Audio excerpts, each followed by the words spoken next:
Na maioria das vezes, não percebemos as coisas mais comuns do nosso dia a dia até que elas nos faltem, não é mesmo? Por exemplo, o que acontece se a internet parar por um dia? Já passou por isso?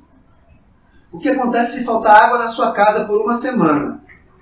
E se o elevador do seu escritório parar totalmente? Quantos degraus você vai subir e descer o dia todo? E se desligassem todos os aparelhos de um hospital?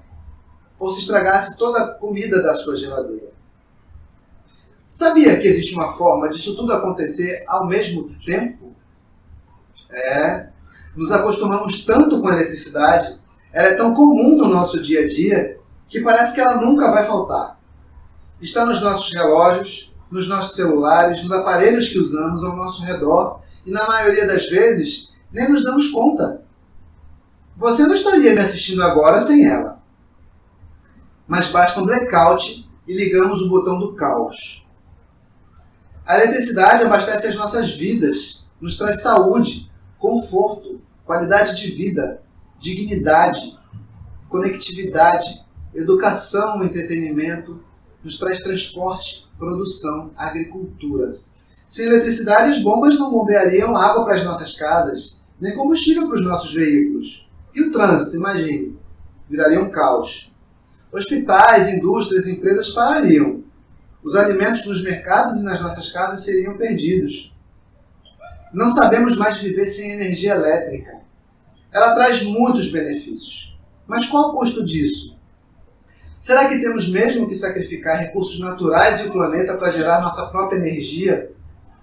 Quais são as formas de gerar energia elétrica? Você sabe? Uma coisa que aprendi desde cedo é que a transformação de um tipo de energia, no caso elétrica, em outra é fascinante. Já pararam para pensar que antes de chegar na sua casa, a eletricidade já esteve em forma de água, carvão, petróleo, vento, sol, material em decomposição, e até mesmo as ondas do mar podem gerar energia elétrica. Fascinante? Todas essas fontes de energia podem se transformar em eletricidade. Cada uma dessas opções tem um custo e um impacto direto no nosso planeta. Comecei a observar o fantástico fenômeno de transformação de uma energia em outra quando eu era criança, bem pequeno. Adorava ver meu pai desmontar e consertar aparelhos, televisores, aparelhos de som. Eu brincava com os componentes eletrônicos e o que mais me fascinava era ver o que cada um deles poderia transformar como mágica, parecia mágica. Por exemplo, lembram que as informações de uma fita de vídeo se transformavam em imagem e apareciam na TV? E agora, essas mesmas informações são lidas através de arquivos que viajam pela internet. Sensacional! Outros exemplos que me fascinam são a força invisível de um ímã atraindo metais, as micro-ondas de um forno aquecendo alimentos. Mais tarde, descobri que a transformação de energia poderia, por exemplo, gerar eletricidade. Essa mesma eletricidade que move o mundo. Mas algo me chamou mais a atenção de um jeito muito especial. Observei que a luz do sol poderia ligar uma simples máquina de calcular, sem fios, sem bateria. Que sensacional! E essa mesma luz do sol, ao atravessar uma lente, poderia fazer fogo. Observar e aprender como transformar a energia para usarmos ao nosso favor era sensacional. Mas naquela época, a minha geração não foi ensinada que os recursos naturais, mesmo parecendo intermináveis, estavam ameaçados.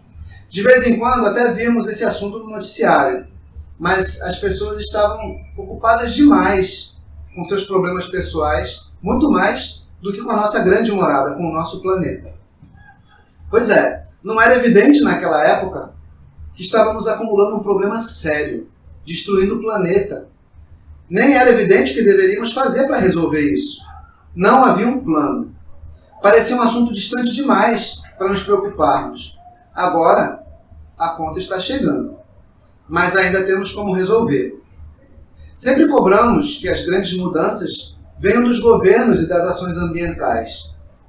Muitas vezes, ainda que tenhamos conhecimento dessas ações ambientais, parece que estamos ocupados demais com a nossa rotina para participarmos ativamente dessas ações que vão salvar o ar que respiramos e a água que bebemos. Sem o ar e a água, a vida não existe. A solução da crise climática é preocupante e vai além da reciclagem do nosso lixo. Aliás, você sabia que podemos gerar eletricidade através da decomposição do nosso lixo orgânico ou do nosso esgoto?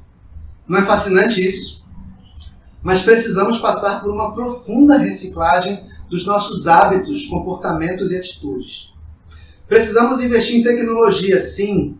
Devemos cobrar, incentivar, apoiar nossos governos a investir em energia limpa, renovável, barata e abundante. Isso muda tudo. As melhores opções são energias renováveis. Elas chegaram para transformar positivamente a forma como vivemos, nos locomovemos, sendo livres e renováveis no uso da energia. Sabia que nossas roupas vão poder gerar energia? Hoje, por exemplo, já existem mochilas com células solares que podem carregar os nossos celulares. Estabelecimentos oferecem carga gratuita para veículos elétricos. Essa é uma transformação profunda nos nossos hábitos e ajuda a recuperarmos o clima do nosso planeta, com o benefício de uma oferta de energia limpa, abundante e barata para todos. Acesso à energia a qualquer lugar do mundo. Em 2018 foi apresentado um novo mundo, o da energia solar. A partir daí, descobri que poderia ser o caminho para ajudar tantas pessoas a melhorarem suas vidas através da energia limpa, renovável e abundante. Uma forma de ajudar nosso planeta, nosso ecossistema, a se recuperar. Aquela mesma energia que ligava aquela maquininha de calcular ou fazia fogo ao passar pela lente, agora já pode energizar nossos dispositivos eletrônicos, nossas geladeiras, até mesmo carregar nossos veículos. Transformação pura de energia. Isso não é sensacional? Olha ao seu redor. Quais são os equipamentos que estão ligados agora? A partir de hoje, você nunca mais vai vê-los funcionando com os mesmos olhos. A energia que os mantém ligados pode estar vindo da força dos ventos, da chuva, do sol, das ondas e até mesmo do seu lixo. Ou será que ainda estão vindo de combustíveis fósseis e poluindo o lugar que vivemos? Precisamos reduzir a emissão de gases poluentes agora, mudar a forma como nos locomovemos, como produzimos, como vivemos, como usamos a energia agora, senão será tarde demais e os danos serão irreversíveis. Resolver isso é vital e importante para todos, para o meio ambiente, para o planeta, para as futuras gerações, para nós. Vamos lá? Só depende de mim, só depende de você e de cada um de nós. Não temos outra opção nem tempo a perder, senão os efeitos serão irreversíveis. As energias renováveis ajudam o nosso planeta. Nossos hábitos também devem ser mais saudáveis e sustentáveis. Essa jornada de transformação será bastante desafiadora, mas também será incrível construirmos isso juntos. Qual futuro você espera para as próximas gerações? Só depende de nós. Vamos juntos? Só depende de nós. Obrigado.